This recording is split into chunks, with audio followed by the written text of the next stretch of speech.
Hello again, ladies and gentlemen, and welcome to another exciting and riveting edition of Two Men in Black and White, an honest conversation. All right, so 400 is the magic number. So many people died last year because of hurricanes and severe weather. What if we triple that number this year? 28 people died in storms over the weekend. Remember the fires in LA? Remember the water Trump said he dumped on Los Angeles? Yeah, that water never made it. That water never got even close Wasn't to me. designed to get close. Wasn't designed to it.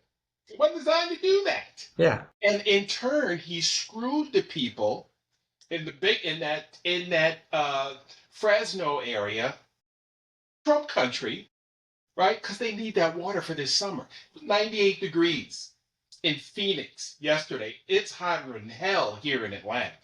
What's it going to be like in July? All right. What's it going to be like when the fires really start kicking up? What's it going to be like when those people up in Central California can't grow their crops because they don't have any water, right? When their businesses start going under. Trump is literally pulling the lever to kill hundreds of us. 28 people died this weekend. I'm joined by my partner, Brock Ganeles, from the beautiful Hudson Valley in New York. And I'm joining you from the ATL. Purple Haze is my name. Dogging Trump is my game. He is ridiculous, Brock. I am livid about the 28 people dead over the weekend. We haven't even hit hurricane season yet. They fired most of the top officials at FEMA, right? Who's gonna clean up these storms? The states are literally gonna go broke. When you look at these southern states, they don't have money for hurricane cleanup. We barely got money for state education. We barely got money to fix the roads. Have you driven through the Shreveport I-10 corridor? It is a mess. You think your axle's gonna break driving through Louisiana, Mississippi, some of these southern highways that are just a mess and are dying for repair. And now you want to heap on top of that disaster relief? Who's going to help these people in Los Angeles rebuild their homes? FEMA basically doesn't exist anymore as we used to know it. The coordination that FEMA did no longer exists. See, it's not FEMA's resources, right? It's the Department of Defense where the money is coming from, but FEMA did all the organizing. I'm sick, bro. I'm sick. And a step earlier, we've cut back on the science and the scientists who are in the predictive mode of understanding where and when, and which have been getting more and more precise. And early warning systems had been kicking in to where very severe storms had started to have some lower, in essence, body counts, right? Because people were given the ability to get out of the way. Of course, property was going to get damaged, right? You can't move the buildings, but you can get the people out of harm's way much earlier, right? There's almost like no surprise storms anymore. It's rare that something comes out of nowhere that we don't know in advance. I told you my story, Yeah, luckily I had a tornado warning and got out of the car. I mean, yeah. whatever that did for us, but we were just kind of right, weren't in the wrong place at the wrong time. Yeah, so it's going to be worse science and no support and or rebuild for the people. So it's really going to be like a little bit of a game. It's funny, I use this term on a different topic I'll get to later in the discussion. It's a little bit of a game of Russian roulette, right? You just got to hope you don't live in the wrong place at the wrong time in the path, that the wind doesn't blow the tornado your way or the hurricane your way, because you just know that no one's coming to help you after the fact. Which is not what we do as a country, right? It's not what we do as a country. I mean, think back. And you had me watch the manhunt for Osama bin Laden on Netflix. And I thought back to the time when George W. Bush was sitting in that classroom. Then he came out and stood on the pile of rubble a couple of days after the towers fell. And he united the country, right? The Bushisms. Remember the Bushisms where people make fun of him because he would every now and then stumble through a sentence and make up a word or something? He had united we put all that crap aside. Everybody was for the red, white, and blue. right? Let's go get these fuckers that did this to us. Let's annihilate them. It's America first. We don't run, the stars and stripes. We bleed red, white, and blue. And it was everybody for America. You know, it's interesting, just sticking on that documentary for a second, which I'd never thought of or heard before, that apparently the first thing Bush said to his envoy, the guy who gave him the security report every morning, was go get a coalition of allies and we're going after them.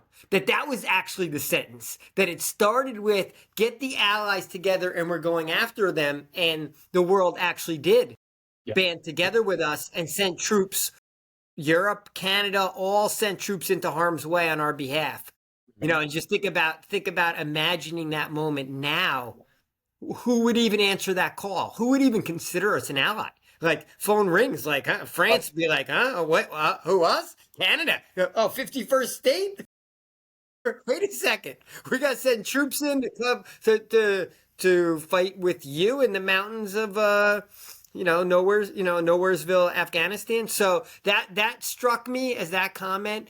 Yeah, we're not even close to having anything we can unite on. But in a way, FEMA was the best of American socialism.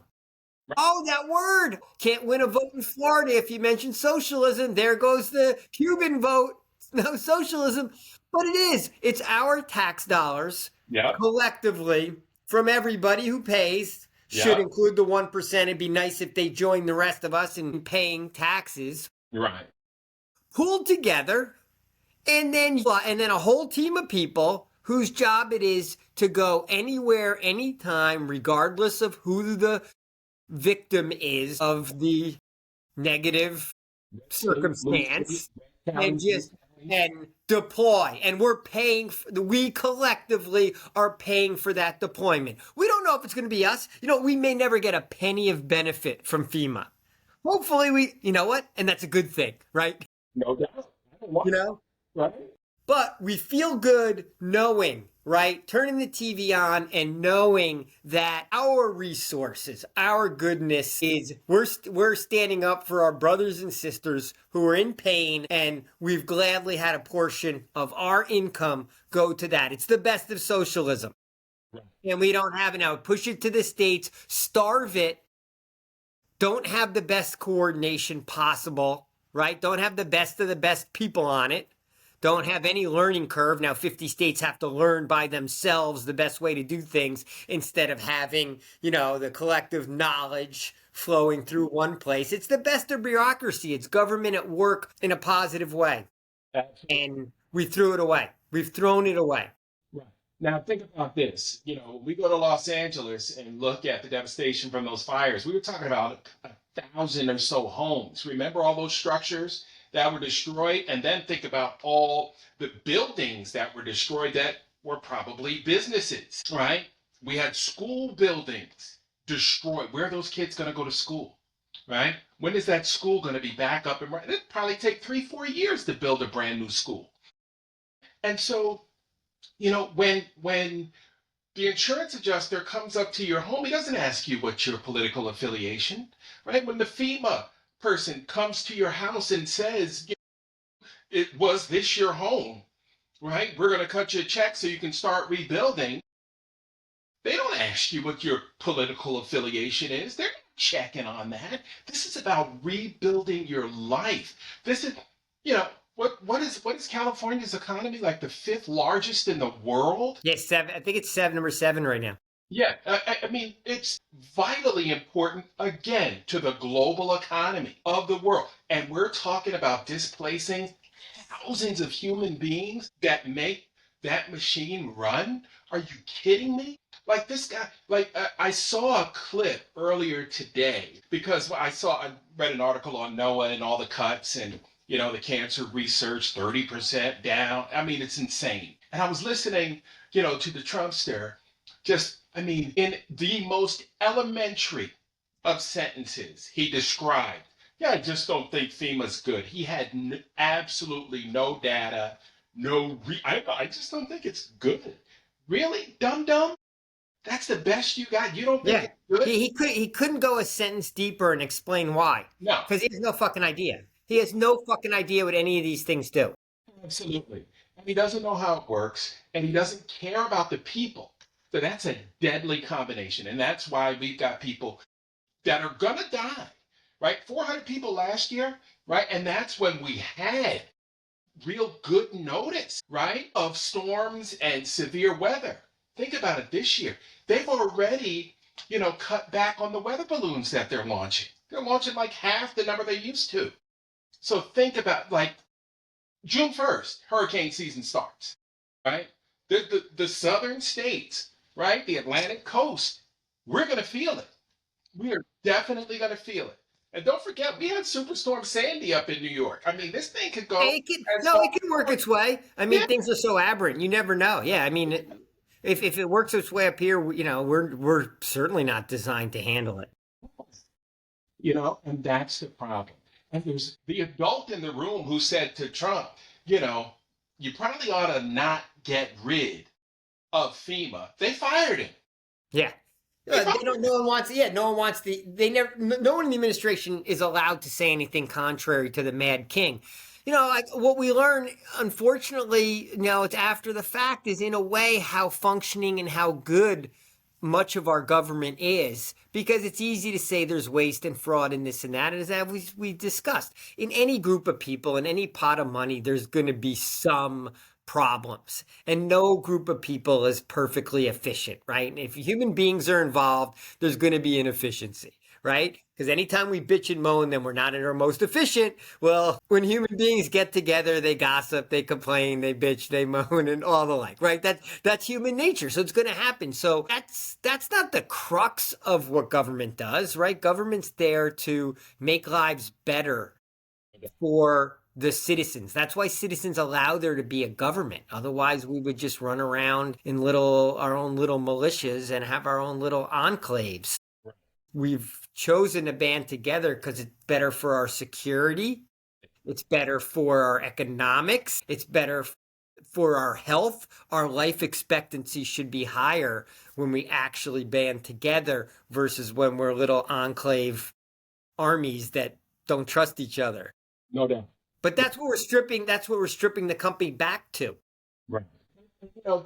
The sad part is, and like you mentioned, anytime you got human beings involved, I mean, my wife came in screaming at me the other day because I was running the sprinkler. You're like, you're going to throw my budget off. Like, that thing is, it's out of hand. Oh, looking at the water bill. Like, no, turn it off. So these things happen. But here's the thing, and we talked about this at length before, is that our government ran so well, we didn't realize how much it actually did. Right? Like, can you think of a time we've had so many near misses at airports? There was just another one the other day. I saw a clip on these two airliners within a quarter mile of each other on an active runway. That's the other time I used Russian roulette today, because I was like, there was apparently another communication outage in Newark. Wow. Another one. And it was, where planes coming into the airport couldn't communicate with the tower. So my take was like, I know your son caught a lucky break, in my opinion, by flying in and out safely. But I'm like, who's literally going online to like Expedia and booking a flight in or out of Newark, like making the decision, I want to fly out of Newark today, or I want to land in Newark. Like, it is airline Russian roulette at this point. Like, it's just a matter of days before one of these blind spots leads to a tragedy, right? Because if air tower communication didn't matter, we wouldn't have it. And the fact that planes are going out of communication on the regular in certain airports, and you know what, it may be going on all over the place. Newark may be the only one where we're hearing about it. Right. That's the scary part. I got a flight next month and I'm concerned. You know what I mean? Like, wait till there's bad weather or in a low ceiling. Like, and then we lose communication. Like, that is a frightening prospect right Yeah, there. it's just another place where we took for granted, it was always like, air travel is the safest travel you can do, right? Safer than being on the roads. It's the safest. And American air travel was the safest in the world. Right. And now, is it still? There's absolutely no way that it's still the safest in the world. No, can't be. But once again, but then it goes, I still don't, haven't heard a peep from the airlines, right? These United, Delta, right? These are big companies. They have a lot of employees. They're putting their employees up in the sky on a daily basis, putting them at risk every day. Not one of them would say a peep because they're so afraid that maybe Trump would do something, quote, to hurt them, right? To hurt their business. Like the cowardice across the board. Like there should be screaming and yelling from the industry itself saying, hey, we're flying people and customers and employees around this country safely for like the last 20 years. And now you've turned it into a crapshoot and a roll of the dice. Hey, government, it's your job to run these air traffic control towers. We don't. It's not our employees.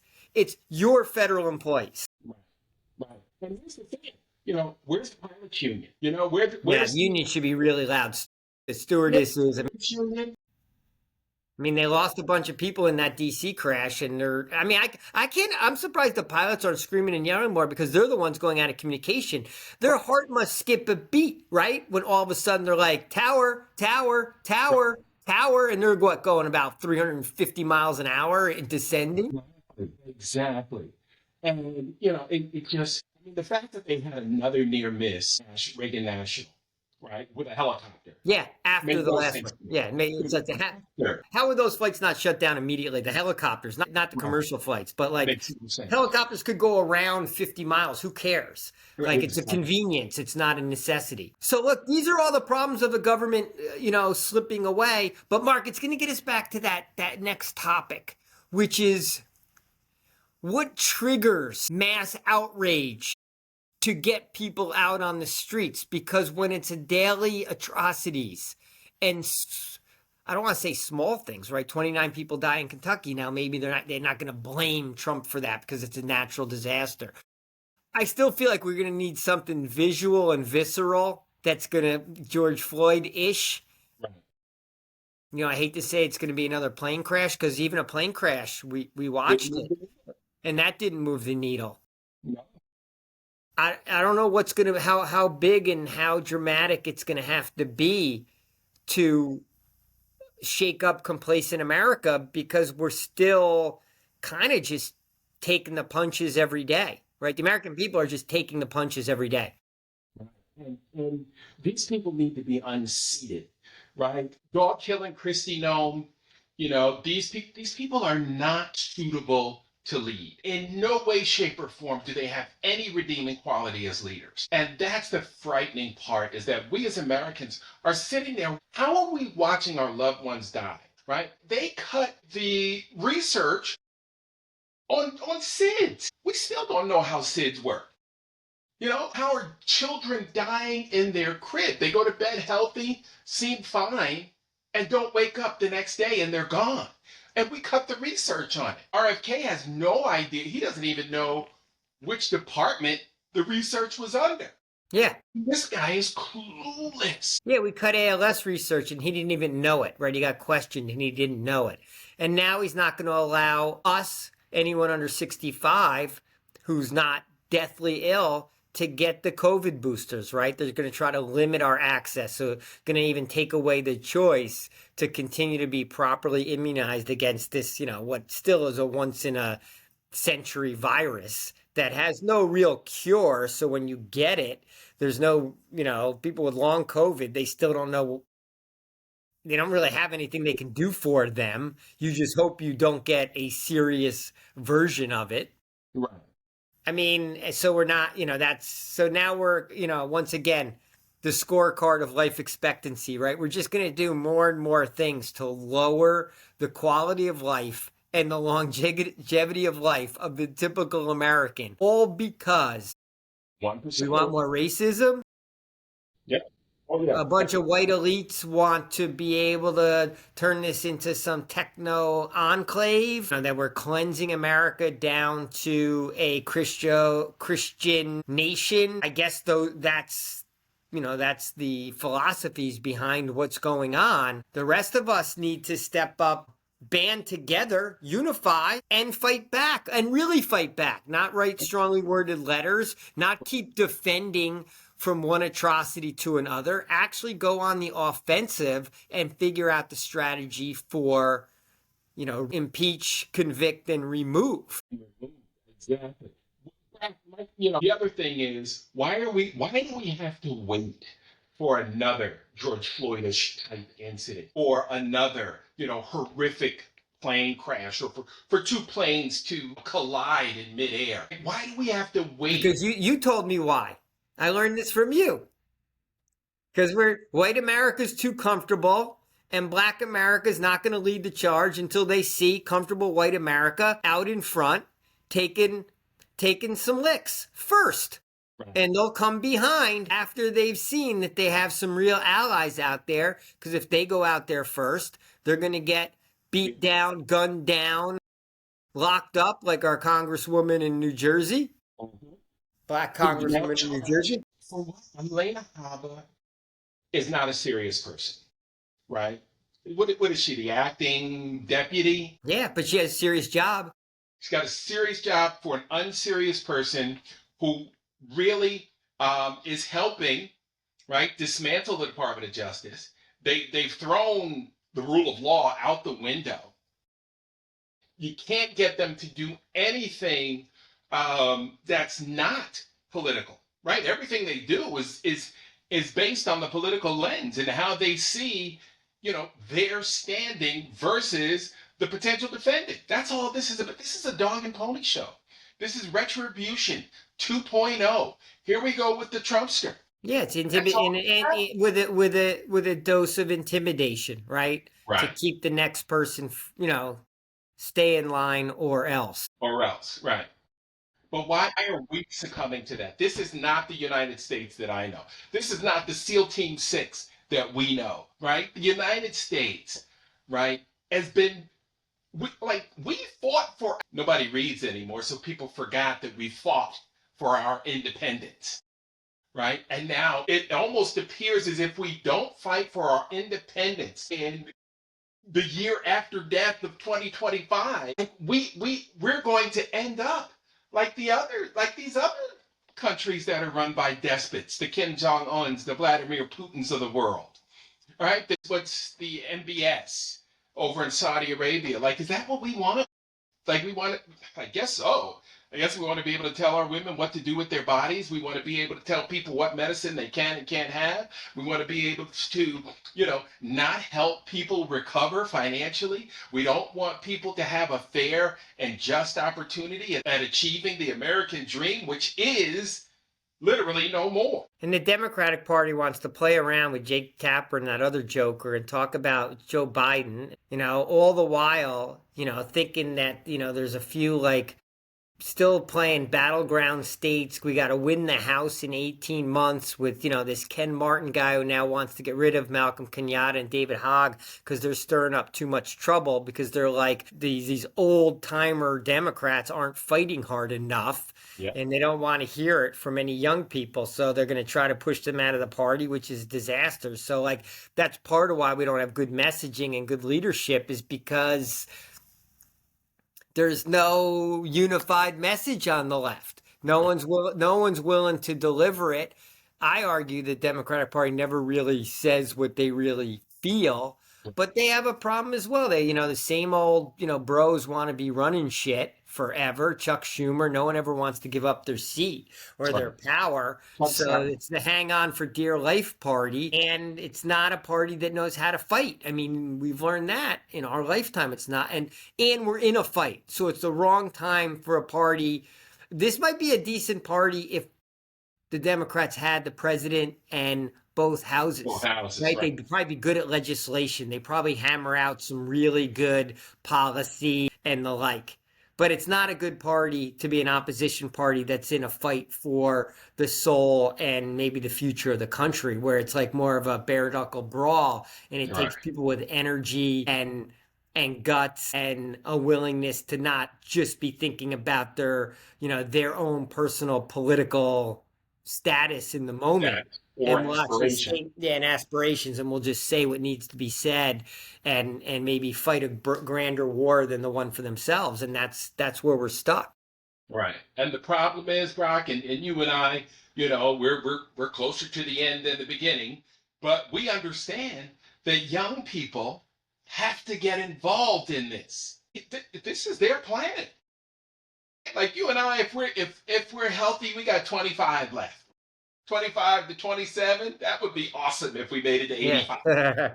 I'd be happy with Yeah. that, shuffle off my mortal coil. But we're leaving this for 50, 60 years for, my kids. They've got kids, my grandkids. Stand up and take notice. Look what's happening with our climate. These storms are getting worse and worse. I mean, Brock, you ever remember it thunder snowing in New York when we were kids? Like, what in the hell is going on? Right? Like this stuff is unbelievable. We never had a superstorm Sandy growing up. Yeah, and the power of the storms. We'll see it again this hurricane season, right? The oceans are warmer. All the storms are more severe. Everything's more severe than it's ever been. I don't know I mean, you would hope the young people would stand up and fight for a David Hogg and a Malcolm Kenyatta and make their voices heard, but they're not involved in that's party politics, right? We need like true leadership. Like true, just outside the box leadership. I mean, Taylor Swift did write what apparently is a little bit of a protest song that aired on The Handmaid's Tale. I haven't listened to the song yet. Might be why Trump went after it. Supposedly anti-Trumpian, right? So if that's the case, I applaud it. I'm going to find the song to listen to it tonight. If she actually stepped out and did a song that's somewhat political, Right. that would be awesome. I don't know. Maybe that's just in my dreams that's what we'd be getting, because that's the sort of thing that maybe mobilizes and wakes up younger people to what's going on around them. We're still within, 25 days of a military parade. That we believe cannot happen. And the left is still just talking about a no King's Day. Like we're so far beyond a no King's Day, right? We're we got to be in shut it down mode, I mean, maybe this budget vote should be the other thing we're thinking about shutting down, because this is so disastrous to so many. Americans are hurt by this new, what's proposed policy right now, if it actually gets enacted. And Republicans are standing on Capitol Hill saying, no, we're not going to vote for Medicaid cuts. What are you talking about? It's silly. Why would we do that? And they're going to turn around in the dark of night and literally cut health care for millions and millions of children, poor people, black and brown people, poor white Americans. It's going to be a nightmare. And tell them it wasn't cut. Like gaslight them. Like Donald Trump, who was out today once again saying the price of gas is below $2 when the national average is $3.29 and the lowest state is at $2.69. Literally just telling you something that's totally false. He doesn't care. That's the exact message that's going to happen on Medicaid. They're literally going to say that no, quote, deserved person got cut. That's how it's going to be worded, right? So it's just the others. It's those others that were that were sucking on the system, right? That were dragging you down. It's them. But we're going to see, because it's probably going to be a lot of white people in rural America. Maybe they just don't think maybe they think no one listens to those people either. Right. They don't really have a voice either. Right. Maybe true. We're going to keep an eye on it. We're going to continue to pound it. We got to get people in shut it down mode. That's our priority for tomorrow's broadcast. So make sure you get back here with us. It'll be hump day already. Tick tock. The clock is ticking on that military parade that we must find a way to stop. All right, buddy. Always a pleasure. We'll see you. Mark, always a pleasure. I encourage any of our viewers to hop in the comments. Please. Boy, do I love those comments that are Keep them coming. Keep them coming. I feel like we've gained some traction when we get a whole bunch of MAGA people telling us that we're mentally deficient. I feel like that might be a rite of passage of being out. I'm new to this. I feel like we're touching a nerve. You got noticed when the MAGA. But come on, bring them on. We can debate some topics. Yeah, it comes at you fast. Yeah, we're up for the discussion. All right, buddy. See you in 24 hours. All right, Mark. Thanks. Always a pleasure. Yes, sir. Bye.